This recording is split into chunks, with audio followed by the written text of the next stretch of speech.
அனைவருக்கும் என்னுடைய வணக்கம், வந்தனம், நமஸ்கார். NCERT syllabusல today I like to give a brief idea regarding cell cycle and cell division. Cell cycle அப்படின்னா நீ ஓட்டிட்டு இருக்க ஹீரோ ரேஞ்சர் லேடி பேர்ட் சைக்கிள்லாம் கிடையாது. செல் சுத்தம்னு அர்த்தம் கிடையாது. செல் டிவிஷன் போது ஒரு சீக்வென்ஷியல் ஈவெண்ட் இருக்கும். அதை செல் சைக்கிள்னு சொல்லுவாங்க. Then it followed by cell division.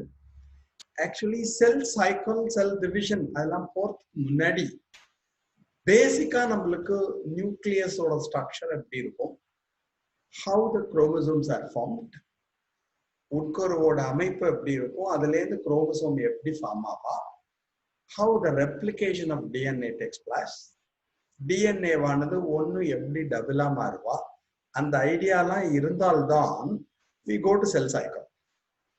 But bookல first எடுத்தோன்னே NCERTல ஸ்டார்ட் பண்றப்பயே நேரா செல் சைக்கிள் அப்படின்னு டெஃபினேஷன் கொடுத்துட்டு தான் அதை டிஸ்கிரைப் பண்ணிட்டு தான் அத்தனைக்கு போறோம்.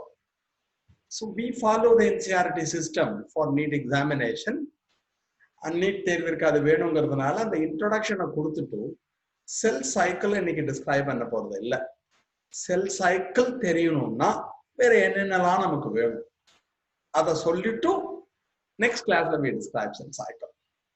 So cell cycle is nothing but the sequence of events by which a cell duplicates its genome. Cell சுழற்சி என்பது தொடர்ச்சியாக நிகழக்கூடிய ஒரு நிகழ்வு.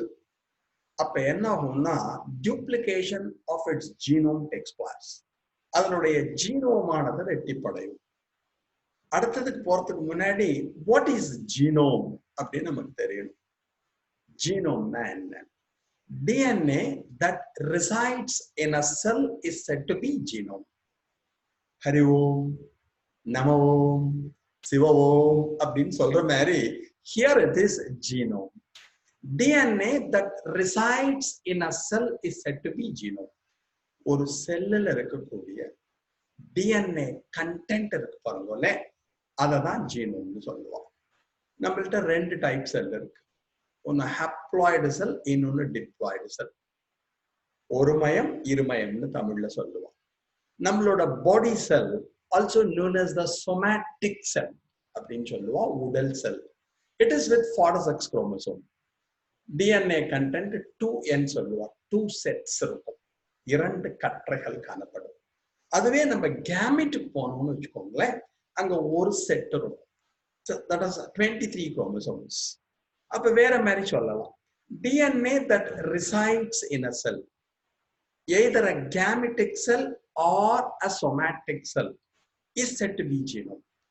நம்மளோட ஒரு உயிரினத்தின் இன செல் gametic செல்லையோ or somatic cell body செல்லையோ இருக்க DNA கண்டென்ட் ஜீனோம்னு சொல்லுவோம்.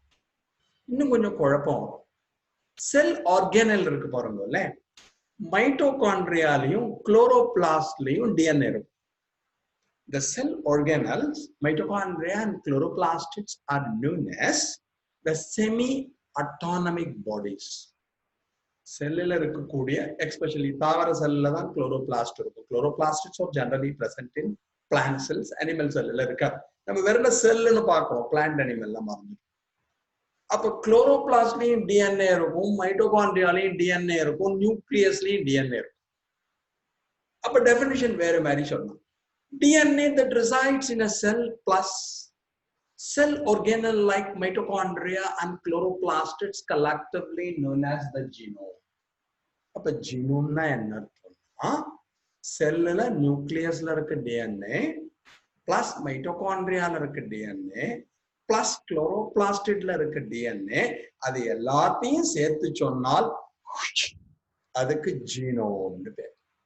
So the sequence of events by which a cell duplicates a genome, ஒரு செல்ல இருக்க ஜீனோம் டியூப்ளிகேட், ஜீனோம்னா DNA வச்சு, அது டியூப்ளிகேட் ஆனும் அப்படின்னா ஒரு சீக்வென்ஷியல் ஈவென்ட்ஸ் இருக்கும்.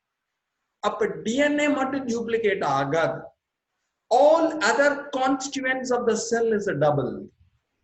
ஒரு நியூக்ளியஸ் ரெண்டாச்சுன்னா ஒரு டிஎன்ஏ ரெண்டாச்சுன்னா ஒரு நியூக்ளியஸ் ரெண்டாவா ஒரு மைட்டோகாண்ட்ரியா ரெண்டாவா ஒரு endoplasmic reticulum all the cell constituents all the cell organelles are doubled அப்ப கடைசியில என்ன ஆகும் two daughter cells are formed அத செல் சைக்கிள் சொல்லுவோம் ஜெனரலி செல் டிவிஷன் ஒன்னு ரெண்டாவது செல் டிவிஷன் சொல்லுவோம் அது ஒரேடியா டிவைட் ஆகாது ஃபர்ஸ்ட் எடுத்தோம் ஃபர்ஸ்ட் என்ன ஆகும் ஒரு சீக்வென்ஷியல் ஈவென்ட்ஸ் இருக்கும் அந்த ஈவென்ட்ஸை பத்தி அடுத்த கிளாஸ் பார்ப்போம் அந்த ஈவென்ட்ஸ்ல என்ன ஆகும் ஜீனோம் மட்டும் டூப்ளிகேட் ஆகாது the genome alone not duplicated all the cell constituents are duplicated செல்லில் காணப்படுகின்ற அனைத்து நுண்ணுறுப்புகளும் இரட்டிப்படையும் அப்ப ஃபைனலா என்ன ஆகும் two daughter cells are formed இரண்டு செய் செல்கள் தோன்றும் அப்ப ஒரு செல்லுல இருந்து ரெண்டு செல் ஃபார்ம் ஆறப்ப ஒரு சீக்வென்ஷியல் ஈவென்ட் நடக்கிறது அடுத்த கிளாஸ் பார்ப்போம் G1 phase S phase G2 phase G0 phase and mitotic phase prophase metaphase anaphase telophase la அடுத்த கிளாஸ்ல பார்ப்போம் இட்ஸ் a sequential event அப்ப ஜீனோம் மட்டும் டூப்ளிகேட் ஆகாது உள்ள இருக்க செல் ஆர்கானல்ஸும் டபுள் ஆவா அது செல் சைக்கிள் சொல்லுவோம் ஹியூமன் மனுஷால எடுத்துட்டோம்னா ஒரு செல் ரெண்டாத்துக்கு 24 hours ஆகும் ஈஸ்ட் மனுஷன் தெரியும் ஹியூமன் ஹோமோசேப்பியன் வரப்ப கொஞ்சம் கொஞ்சம் அப்படியே தெரிஞ்சுக்கும் east Saccharomyces cerevisiae 10th standard படிக்கிறப்ப aerobic respiration anaerobic respiration or fermentation படிச்சிருப்பேன் yeast is responsible for anaerobic respiration or fermentation yeast என்பது Saccharomyces cerevisiae the botanical name it's a fungus அது ஒரு பூஞ்சை அதோட botanical name Saccharomyces cerevisiae responsible for ethyl alcohol fermentation ethyl alcohol நொதித்தலுக்கு காரணமாக இருக்கும் you know what is fermentation it is nothing but incomplete oxidation of carbohydrates either ethyl alcohol or lactic acid is formed உணவு பொருட்கள் முழுமையாக ஆக்சிஜனேற்றம் அடையாமல் ethyl alcohol lactic அமிலமும் உருவாகக்கூடிய ஒரு நிகழ்விற்கு நொதித்தல் என்று பெயர் சொல்றதெல்லாம் சின்ன சின்னதா நான் எல்லாத்தையும் லிங்க் பண்ணிட்டே போறேன் ஒரு நோட்டை வச்சுட்டு குறிச்சுக்கணும் மறந்துடாதீங்க தட் இஸ் வெரி இம்பார்ட்டன்ட் வாத்தியார் அப்படிங்கிறவர் ஒன்னு ஸ்டிமுலேட் பண்ணக்கூடிய ஒரு ஸ்டிமுலண்ட் மட்டும்தான் நீ தான் நிறைய படிக்கணும் we will give the foundation we will give the basics அடிப்படை மட்டும்தான் எங்களால் கொடுக்கப்படும் நீங்க என்ன பண்ணணும் அதை வச்சுட்டு அப்படியே டெவலப் ஆகிட்டே போகணும் ஓகே ஏன்னா லைன் பை லைன்ங்கிறது டீச் பண்ணணும் இனிமேல் நீங்களும் கொஞ்சம் matured boys I will give a mind map I will link all those things எதெல்லாம் முக்கியம் அதெல்லாம் லிங்க் பண்ணிட்டே போவேன் அதை நீங்க டக் டக்னு வச்சு நீ அப்படியே டெவலப் ஆகிடும் கிளியர் அப்ப ethyl alcohol fermentation அதுக்கு காரணமா இருக்கிறது this yeast Saccharomyces cerevisiae அப்படின்னு அதோட பேர் C2H5OH உடனே கெமிஸ்ட்ரியை கொண்டு வரும் and in E. coli the intestinal bacterium Escherichia coli the replication time is just 20 minutes நம்மள்ட்ட ஒரு செல் ரெண்டானும்னா 24 hours ஆகும் ஈஸ்ட்ல ஒன்னு ரெண்டானும்னா 90 minutes ஆகும் ஈகோலேல எவ்வளவு ஆகும் அப்படின்னு சொன்னா ஒரு 20 minutes ஆகும் இதை வச்சுட்டுதான் மேக்ஸ் அப்ளை பண்ணிட்டு நீட்ல கேள்வி கேட்பான் ஒரு கல்ச்சர் மீடியத்துல ரெண்டு ஈகோலை இருக்கு என்ன கவனிச்சுக்கோ culture medium with 2 E coli bacterium அப்படியே ஞாபகப்படுத்திக்கோ அதுதான் நீட் வேற எதுவும் ஒன்றும் டஃப்லாம் இல்லை ஓகேயா அந்த ரெண்டு இருக்கு பத்தி ஒன்னும் அந்த ஒரு கல்ச்சர் மீடியம் இருக்கு it possesses 2 intestinal bacterium E. coli ஒரு வளர் ஊடகத்தில் 2 Escherichia coli பாக்டீரியம் ஆனது காணப்படுகிறது ஒரு E. coli ரெப்ளிகேட் ஆகிறதுக்கு 20 minutes ஆகும் அப்ப அந்த கல்ச்சர் மீடியத்துல 128 E. coli ஃபார்ம் ஆனும் அப்படின்னா எவ்வளவு மைட்டோட்டிக் செல் டிவிஷன் வேணும் then a culture medium with 2 intestinal bacterium E. coli the replication time is just 20 minutes 20 நிமிஷத்துல replicate ஆகும் அந்த கல்ச்சர் மீடியத்துல 128 E. coli வேணும்னா the number of mitotic cell division needed அப்படின்னு கேட்பான் நம்மளுக்கே தெரியும் ஒரு E. coli ரெண்டா மாறுறது 2 4 மாறுறது 4 8 மாறுறது 8 becomes 16 becomes 32 then 64 then 128 எவ்வளவு மைட்டோடிக் வேணும் அப்படின்னு கேட்கலாம். அதர்வைஸ் எவ்வளவு டைம் ஆகும்னு கேட்கலாம். இதுதான் அப்ளிகேஷன்.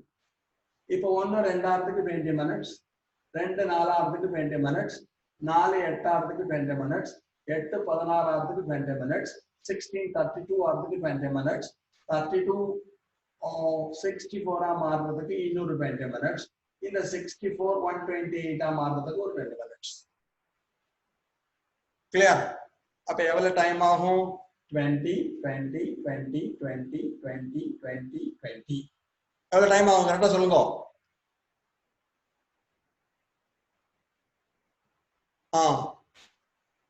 பயங்கரமா வைஷ்ணவி அடிக்கிறா. 2560 நிமிஷம். அப்பா என்னடா 20 40 60 80 100 120 140 140 மினிட்ஸ். 140 மினிட்ஸ் நீ சொன்னேன்னு வச்சுக்கோயே, இது அப்படியே தப்பாயிடும். 140 மினிட்ஸ் கிடையாது. ஏன்னா வார்த்தையை நல்லா கவனிச்சுக்கோ, கல்ச்சர் மீடியத்துல 2 பாக்டீரியா இருக்குன்னு சொன்னேன். அப்ப இது 1 2 ஆகும், 2 4 ஆகும், 4 8 ஆகும், 8 16 ஆகும், 32 ஆகும், 64 ஆகும். அதே மாதிரி இன்னொன்னுலயே அது மாதிரி நடந்துட்டே இருக்கும். அப்ப 120 மினிட்ஸ் ஆரம்பியே அது கரெக்டா டபுள் ஆயிடும். It's not 140 minutes.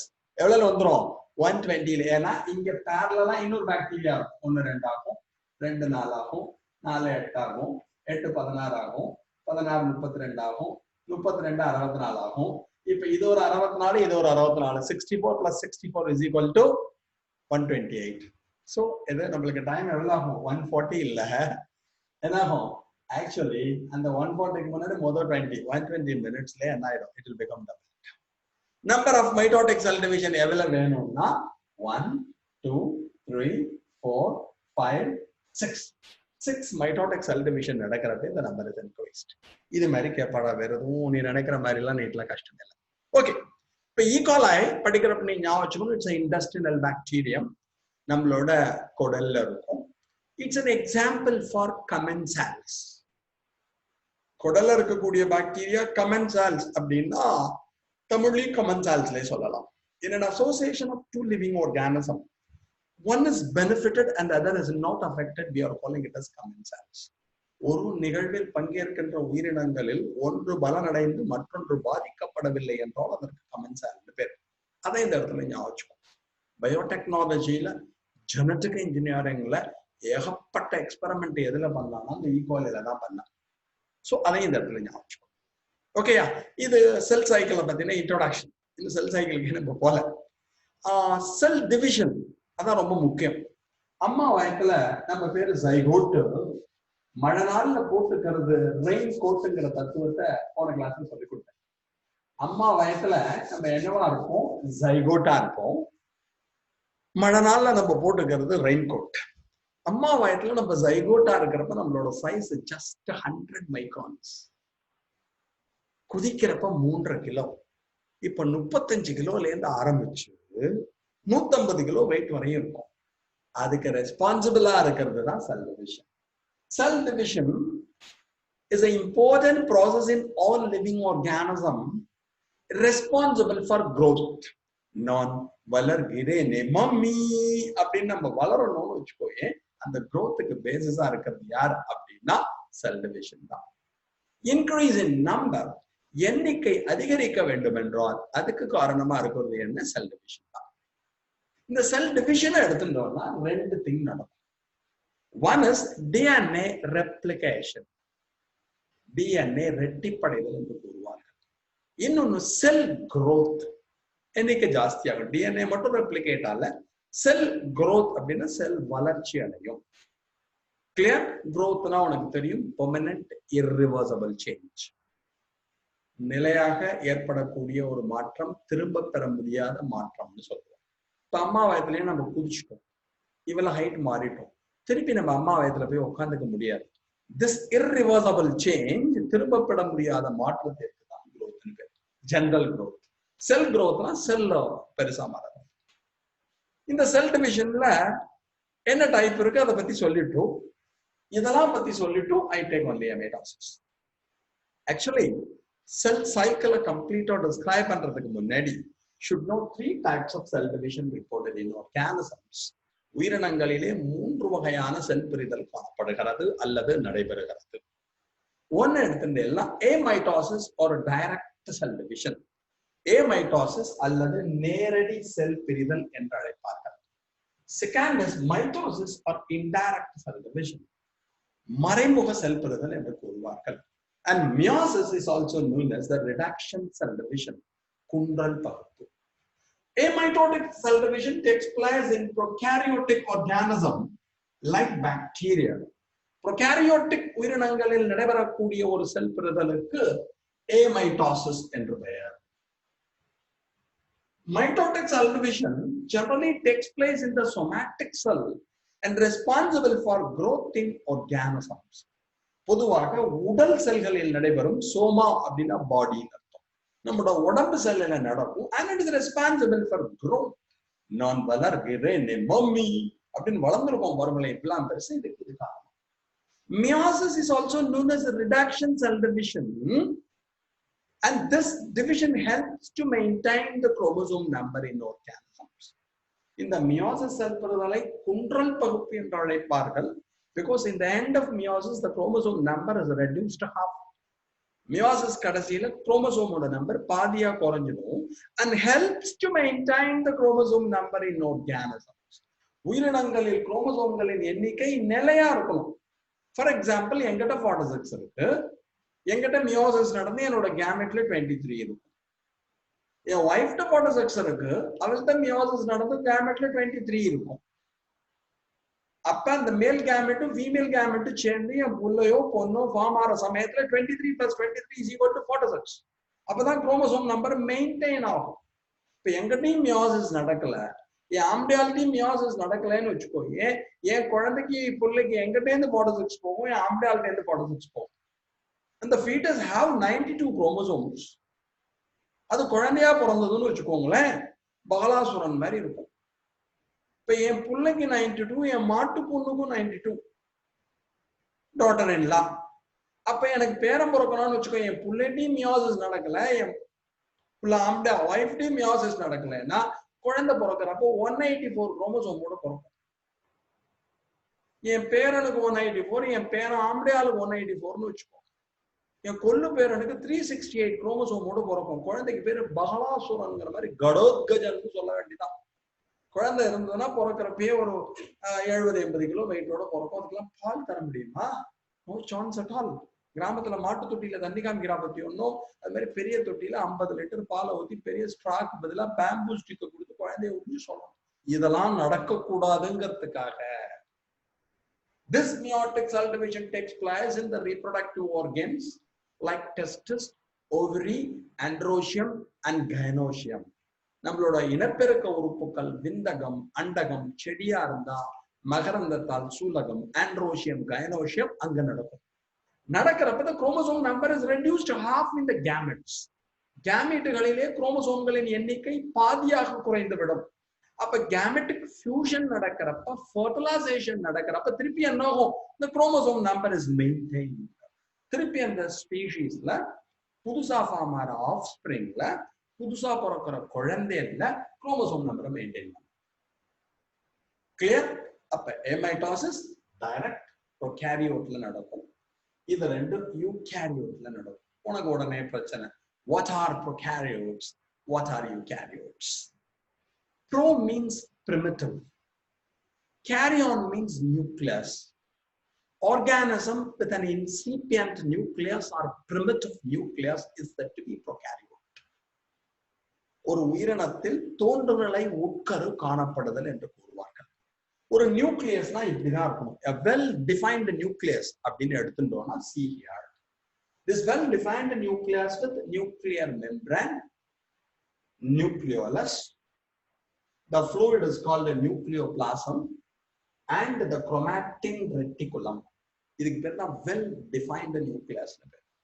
நியூக்ளியர் சவ் இருக்கும், நியூக்ளியோலஸ் இருக்கும், நியூக்ளியோபிளாசம் இருக்கும், chromatin reticulum இருக்கும். It is said to be a true nucleus. U means true, karyon means nucleus. Organism with a true nucleus is said to be eukaryote. இது மாதிரி இல்லாமல் no nuclear membrane, no nucleoplasm, no nucleolus. Only the genetic material DNA is present. We are calling it as prokaryote. Prokaryote enna irukona nuclear membrane, nucleoplasm, nucleolus eduvume irukadhu. Only the genetic material is present. This bacteria la irukum. This baaki organism la irukum. அப்ப இது இவால்ட்ட நடக்கும் prokaryoteல, இது eukaryotic organismல நடக்கும். இது body cell, somatic cell, udal cell நடக்கும். It takes place in the reproductive cells. இன செல்களில் இனப்பெருக்க மண்டலத்தில் உள்ள இன செல்கள் உருவாக்கத்தின் போது at the time of gamete formation it occurs. இது growthக்கு காரணமா இருக்கும், வளர்ச்சிக்கு காரணமா இருக்கும். It helps to maintain the chromosome number and species. சிற்றினங்களின் குரோமோசோம்களின் எண்ணிக்கை நிலையாக இருக்க உதவும். Okay, ஒரு 1 minute I will give time. இதை மட்டும் நோட். ரைட் குட்டீஸ். இப்ப செல் டிவிஷன் சொன்னோம். அப்ப ரெண்டு ஆர்கானிசத்தை பத்தி நமக்கு தெரியணும்னு சொன்னேன். one is pro, another is eukaryote. இப்ப செல் டிவிஷன் நம்ம போகணும்னா ஃபர்ஸ்ட் இந்த குரோமோசோமை பத்தி தெரிஞ்சுக்கணும். At the time of cell division, the chromatin reticulum present inside the nucleus condense to form chromosome. Cell division நடக்கிறப்ப chromatin reticulum, this is chromatin reticulum. மல this one. மல கோட்டை பக்கத்துல தெப்பக்கலம் நியூக்ளியஸ் உள்ள இருக்கிறது chromatin reticulum. இதெல்லாம் வாழ்க்கை தத்துவம். கொஞ்சம் சைடுல ஞாபகம். அந்த chromatin reticulum என்ன பண்ணுவான்னா செல் டிவிஷன் நடக்கிறப்ப கண்டென்ஸ் ஆகி it is converted into chromosomes. So at the time of cell division, the chromatin reticulum condenses to form the chromosome. Cell பிரிதல் நடைபெறுகின்ற சமயத்தில் இது மாதிரி மாறுவா. இப்ப சில வார்த்தைகள்லாம் தெரிஞ்சுக்கோ, ஏற்கனவே படிச்சது அதான் லிங்க் பண்ணி படிக்கிறது, வேற எதுவும் இல்லை. The term nucleus coined by Robert Brown. The nucleusங்கிற வார்த்தையை ஃபர்ஸ்ட் காயின் பண்ணவர் யாருன்னா Robert brown. The term chromosome coined by Waldeyer. Chromosome என்ற சொல்லை ஃபர்ஸ்ட் பயன்படுத்தியவர் வால்டேயர் அப்படின்னு ஒரு scientist. This is Robert brown, this is Voltaire. இதுதான் chromosome. The chromosomes are clearly visible during metaphase stage. எப்ப நமக்கு தெரியும் அப்படின்னா கிளியரா குரோமோசோம் மெட்டாஃபேஸ் ஸ்டேஜ்ல தருவோம் தெரியும். ப்ரோஃபேஸ், மெட்டாஃபேஸ், அனஃபேஸ், டெலஃபேஸ்னு சொல்லுவா. அந்த மெட்டாஃபேஸ்ல தான் நம்ம மைக்ரோஸ்கோப்ல பாக்குறப்ப குரோமோசோம் சூப்பரா தெரியுமா. ஒரு குரோமோசோம் எடுத்துட்டோம்னா ஏன் இதெல்லாம் சொல்லி தரேன்னா செல் டிவிஷன் போது மைட்டாசிஸ்லாம் அங்க சொல்லிட்டு இருக்க முடியாது, இப்பே நீ புரிஞ்சுடும். அப்ப நான் பாட்டு குரோமோசோம் சொல்லிட்டே போவேன். அப்ப இது என்ன ஆகும், கண்டென்ஸ் ஆகி குரோமோசோமா மாறுவா. The term chromosome coined by Waldeyer, the term nucleus used by Robert Brown. அதெல்லாம் அப்படியே மனசுல வச்சுக்கோ. இந்த குரோமோசோமுக்கு பேர் என்னன்னா it is a physical carrier of heredity or physical basis of heredity னு சொல்லுவாங்க. ஏன்னா குரோமோசோம் தான் என்ன பண்ணுவா, it carries the genes from one generation to the other. ஒரு தலைமுறையிலிருந்து அடுத்த தலைமுறைக்கு ஜீனினை எடுத்து செல்லக்கூடிய வாகனம் அப்படின்னு சொல்லலாம். ஏன் அப்படின்னா அதுக்கு முன்னாடி ஜீன்னு தெரியணும். இப்ப குரோமோசோம் சொல்லிட்டு அதுக்கு வரேன். ஒரு குரோமோசோம் எடுத்துட்டோம்னா அவள்கிட்ட ரெண்டு பார்ட் இருப்பா. நடுவுல இருக்கா பத்தி ஒன்னும் அவளுக்கு சென்ட்ரோமியர்னு பேர். ரெண்டு சைடும் ரெக்க கட்டி பறக்குது ஐயா, அண்ணாமலை சைக்கிள் ரேஞ்சில் இருக்கு பார்த்தீங்கன்னா விங்ஸ் மாதிரி இருக்கா பாரு. அந்த விங்குக்கு பேரு குரோமாட்டிட்னு பேரு. அப்ப நீ ஞாபகம் வேண்டியது இதெல்லாம் சின்ன கிளாஸ்ல படிச்சது ஞாபகப்படுத்தி. இதுல பார்த்தேன்னா சின்ன சின்னதா முட்டை இருக்கும். இந்த முட்டைக்கு பேரு locus. The position of a gene or an allele in a chromosome is said to be locus. இது எல்லாமே அடுத்த வருஷம் படிக்கிற ஜெனடிக்ஸ் வரையும் பேஸ். ஒரு குரோமோசோம்ல எங்க ஜீன் உட்கார்ந்து இருக்காதோ அதுக்கு பேரு லோக்கஸ் பேர். So chromosome எடுத்துட்டு எல்லாம் the genes are arranged in a linear order. குரோமோசோம்ல ஜீன்ஸ் என்ன பண்ணுவான்னா ஒரு லீனியர் ஆர்டர்ல அமைஞ்சிருப்பா. அந்த எந்த இடத்துல உட்கார்ந்து இருக்காலோ இது லோக்கஸ் வச்சுக்கோங்க, அது உள்ள ஜீன் இருக்கும். இது லோக்கஸ்னா அது உள்ள எல்லாருக்கும் ஜீன் இருக்கும். The position of the gene in a chromosome is said to be locus. குரோமோசோம்ல ஜீன் எங்க உட்கார்ந்து இருக்காலோ அதுக்கு லோக்கஸ்னு பேரு. அப்ப ஜீன்னா என்ன, Gene is the basic hereditary unit. பாரம்பரியத்திற்கான அடிப்படை அலகிற்கு ஜீன் என்று பெயர். அப்ப பாரம்பரியத்திற்கான நம்மள்ட்ட கேரக்டர்ஸ் இருக்கு. we receive chromosome from the paternal and maternal side. நம்மள்ட்ட இருக்கு 46 குரோமோசோம்ல 23 அப்பா கொடுத்திருப்பா, 23 அம்மா கொடுத்திருப்பா. அந்த குரோமோசோம்ல உள்ளதான் ஜீன் இருக்கும். அதுதான் நம்மளோட கேரக்டரை கண்ட்ரோல் பண்ணும். ஐடென்டிக்கல் ட்வின் தான் அப்படியே ஜெனட்டிக்கலி சிமிலரா இருப்பான், ஒத்தரட்டையர்கள். பாக்கி லோகத்துல 6 பேருமே ஒரே மாதிரி இருக்கிறதுக்கு சான்ஸே இல்லை. கதை விடுவோம், லோகத்துல 7 பேர் பார்க்கறதுக்கு ஒரே மாதிரி இருப்பா, பயங்கரமான பொய் அப்படிங்கிறத நீ ஞாபகம். அது மாதிரிலாம் இருக்கிறதுக்கான பாசிபிலிட்டியே இல்லை. ஈவன் இன் ஐடென்டிக்கல் ட்வின்ஸ், ஒத்தரட்டையர்களிடம் கூட என்விரான்மெண்ட் இன்ஃப்ளூயன்ஸ் பண்றப்ப கேரக்டர் மாறும். ரைட். இப்ப ஜீன் தெரிஞ்சுட்டேலாம், அந்த ஜீன் என்னமோ ஆரம்பிக்கிறப்ப வேற என்னவோ சொன்னீங்களே சார், ஜீனோ செல் சைக்கிள் ஆரம்பிக்கிறப்ப டூப்ளிகேட்ஸ் ஜீனோம்னு சொன்னேன். ஜீனோம்னு சொல்ற சமயத்துல என்னமோ டிஎன்ஏன்னு சொன்னேன் சார், டிஎன்ஏ தட் ரிசைட்ஸ் இன் செல்னு சொன்னேன் அப்படின்னு உனக்கு ஒரு கொஸ்டின் வரும். அந்த டிஎன்ஏ இருக்கு பத்தி ஒன்னும், அதுதான் குரோமாட்டின் ரெட்டிகுலமா இருக்கும் along with proteins. அப்போ புரோட்டீனும் டிஎன்ஏவும் சேர்ந்ததுதான் chromatin reticulum. So chromatin reticulum is nothing but proteins and nucleic acid, the deoxyribonucleic acid. அதுதான் குரோமோசோமா மாறும். அது உள்ளதான் ஜீன்ஸ் உட்கார்ந்து இருப்பா. Gene is the basic hereditary unit. அதுதான் நம்முடைய பண்புகளை கட்டுப்படுத்துகிறது. உழப்புதே சத்தியமூர்த்தே, மேல மேல சுத்தி விடுறே, இப்படின்னா என்ன? நம்மள்ட்ட 2 நியூக்ளிக் ஆசிட்ஸ் இருப்பா. ஒன்னுக்கு பேரு டிஎன்ஏன்னு பேரு, இன்னொன்னுக்கு பேரு ஆர்என்ஏன்னு பேரு. ஏன்னா செல் சைக்கிள்ல டிஎன்ஏ ரெப்ளிகேட் ஆகும் அப்படின்னு சொல்லிவிட்டு டிஎன்ஏவே தெரியல என்ன பண்ண முடியும். So deoxyribonucleic acid is said to be DNA, ribonucleic acid is said to be RNA. இந்த டிஎன்ஏவா இருக்கட்டும் ஆர்என்ஏவா இருக்கட்டும், அவள்கிட்ட 3 பேர் இருப்பான். ஒன்னுக்கு பேரு நைட்ரோஜீனஸ் பேஸ்னு பேரு. தெரியலையா? ஒன்னுக்கு பேரு நைட்ரோஜீனஸ் பேஸ்னு பேரு. இன்னொன்னுக்கு பேரு சர்க்கரை, சுகர். இன்னொன்னுக்கு பேரு பாஸ்பேட். இது 3ஐயும் சேர்த்து கலக்கினேன்னா you get either DNA or RNA. அவளோட பேஸா இருக்கிறது யாருதான் nucleotide. So nucleotide or nucleic acid is a combination of nitrogenous bases, sugar and phosphate. Nitrogen, காரம், சர்க்கரை, பாஸ்பேட் 3ஐயும் சேர்த்து ஒரு கலக்கினேன்னா you get DNA or RNA. அதோட நானோ பார்ட்டிகிளுக்கு பேர் நியூக்ளியோடைடு பேர்.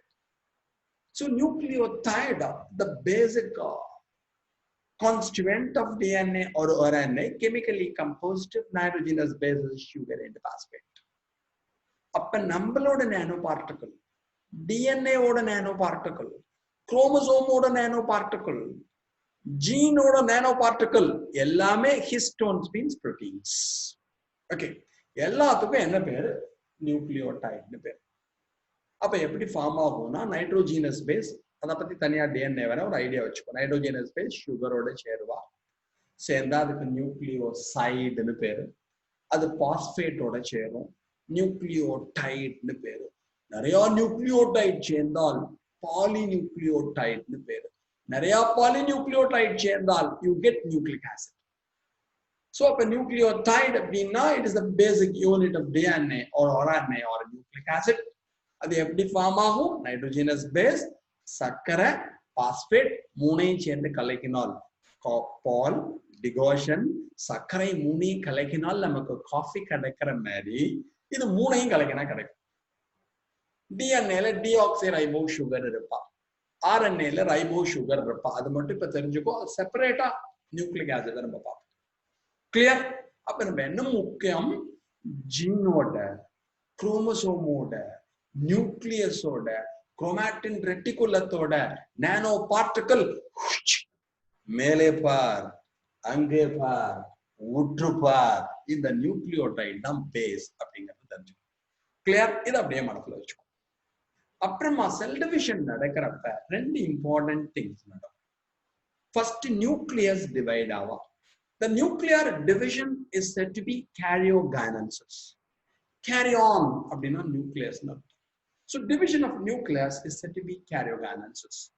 followed by the division of cytoplasm. The division of cytoplasm is said to be cytokinesis.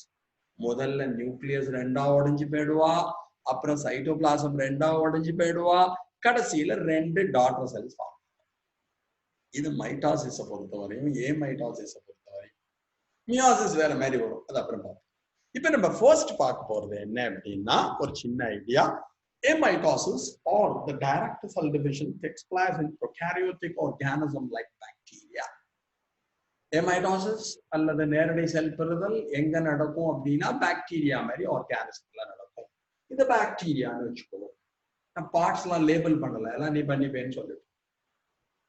இங்க பாருங்களே, கொஞ்சம் பக்கத்துல see here. இந்த பாக்டீரியாவை சுத்தி இருக்கிறது செல் வால். செல் வாலுக்கு அப்புறமா பிளாஸ்மா மெம்பரேன் இருக்கும், அதுக்கப்புறமா சைட்டோபிளாசம் இருக்கும். நடுவில் இப்படி போட்டிருக்கேன் பாருங்களே, இதை நியூக்ளியஸ். இப்போ ஒரு செல்லுல இருந்து ரெண்டு செல் ஃபார்ம் ஆகும். இதுதான் நம்ம செல் டிவிஷன் சொல்ல போறோம். ஒன்னு நியூக்ளியஸ் உடையணும், இன்னொன்னு சைட்டோபிளாசம் உடையணும். இது நீங்க இங்கிலீஷ்ல கதை விட வேண்டியதான். First, the cell undergo elongation. The nuclear material also undergo elongation. செல் நீட்சி அடையும், செல்லின் உட்புறத்தை உள்ள மரபு பொருளும் நீட்சி அடையும். A small constriction is formed in the middle of the plasma membrane.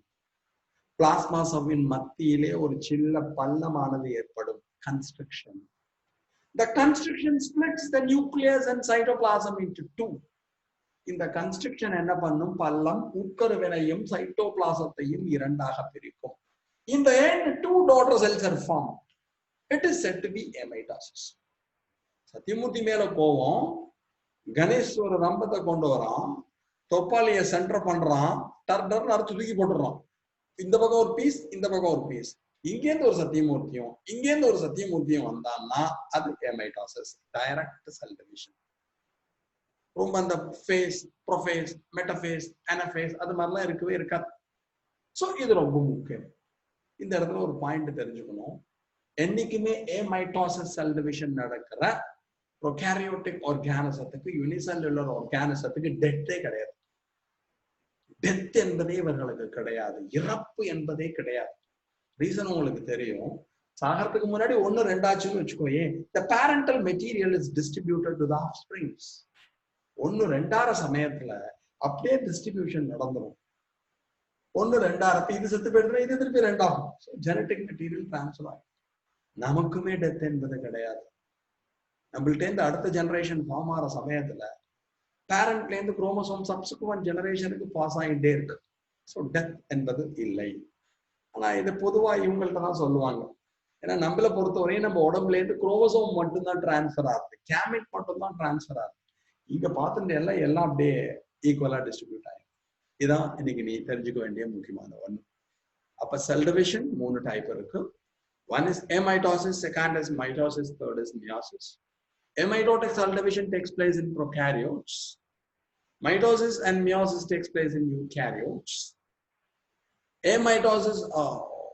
Mitotic cell division takes place in the body cells. நம்மளோட உடம்பு செல்லுல நடக்கிறது mitosis. Meiosis takes place in the reproductive organs. இனப்பெருக்க மண்டலத்தில் நடைபெறக்கூடியது meiosis. Mitosis is responsible for growth in organism or increase in cell number. வளர்ச்சிக்கு காரணம் செல்களின் எண்ணிக்கை அதிகரிக்க காரணம். Meiosis, the reduction cell division, helps to maintain the chromosome number in species. சிற்றினங்களில் குரோமோசோம்களின் எண்ணிக்கை நிலைநிறுத்த உதவுகிறது. எந்த செல் டிவிஷன்லயும் 2 இருக்கும். ஃபர்ஸ்ட் நியூக்ளியர் டிவிஷன் இருக்கும், நியூக்ளியஸ் உடைஞ்சு போவா, அவளுக்கு கேரியோகைனசிஸ்னு பேர். அப்புறம் சைட்டோபிளாசம் உடைஞ்சு போவா, the division of cytoplasm is said to be cytokinesis. இதை மட்டும் குட்டியா நோட் பண்ணிக்கோ. பட் இதுல என்ன முக்கியம், ரொம்ப முக்கியம் சொன்னதுல this one, the nucleotide, the nanoparticle of heredity. பாரம்பரியத்திற்கான அடிப்படையாக இருக்கக்கூடிய நானோ பார்ட்டிகல் மிகச்சிறிய துகள் எதுன்னா நியூக்ளியோடைடு என்பதை மறந்து விடாதே. Nucleotide is a combination of nitrogenous bases, sugar and phosphate. Nitrogenous bases, காரம், சர்க்கரை பிளஸ் பாஸ்பேட். இதை பத்தி டீடைல் அப்புறம் பார்ப்போம். இதை ஃபர்ஸ்ட் நீ நோட் பண்ணிக்கோ. ஓகேயா?